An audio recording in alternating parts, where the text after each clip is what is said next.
The county's Office of Consumer Protection is telling residents to be cautious when hiring contractors to repair damage caused by the recent storm. Eric Friedman is the director of that office, and he is here with some advice for consumers before signing any work contracts. Eric, thanks for being with us here today. Unfortunately, this is a time when these folks do come out of the woodwork and they prey on individuals. What's the first thing that folks need to remember? Well, Susan, you're absolutely correct. Don't panic. And don't hire the first guy that knocks on your door is probably the best advice. Our investigators have been going door to door, working with consumers and alerting them not to worry and hire the first person, because they're going to get bombarded with unlicensed contractors from out of state who follow the path of the storm damage to try and exploit their misfortune and get money from them. And we're actually coordinating this with our fire rescue service. They've identified those streets that have had the worst damage. And our investigators have been going, as I say, door to door, trying to alert consumers to the information that they need to know.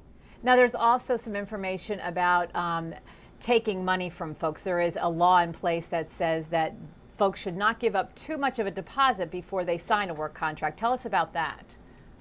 Yes, home improvement contractors must be licensed in the state of Maryland by the Home Improvement Commission. And the state law prohibits them accepting more than a third of the money up front. So consumers really should negotiate with contractors to make sure that they're not paying until the job is done. Check to make sure that they are in fact licensed. They can contact our office to see if we have complaints against them. They can go online and check to see if there are any complaints that the Home Improvement Commission has. Make sure they get written estimates, and make sure that those estimates specify exactly what materials are going to be used, how much time it's going to take to fix a job. Those are the things that consumers really have to do in terms of doing homework before they hire anybody. What about tree removal? I'm sure there are a lot of contractors out there right now who are trying to get that kind of business as well. Absolutely. That's going to be a big problem. Now, tree cutters need to be licensed by the state as well. Consumers can contact the state agency through our webpage to find out if in fact the tree cutter is licensed. We've gone door to door and seen trees that have gone completely through a house's roof and caused tremendous amount of damage. Some of these trees are very large in size. So it is going to be a problem. It's going to take time to remedy all the situations. But again, you don't want to be victimized twice by having first storm damage and then being subject to financial damage by an unlicensed contractor. And once again, Eric, what should folks do if they believe they've been a victim of one of these scams?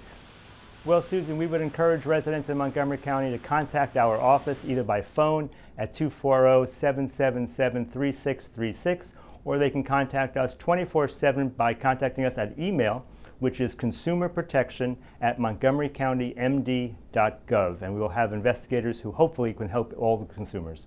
Okay, that's some great advice. Thanks so much for being here today. Eric Friedman, Office of Consumer Protection.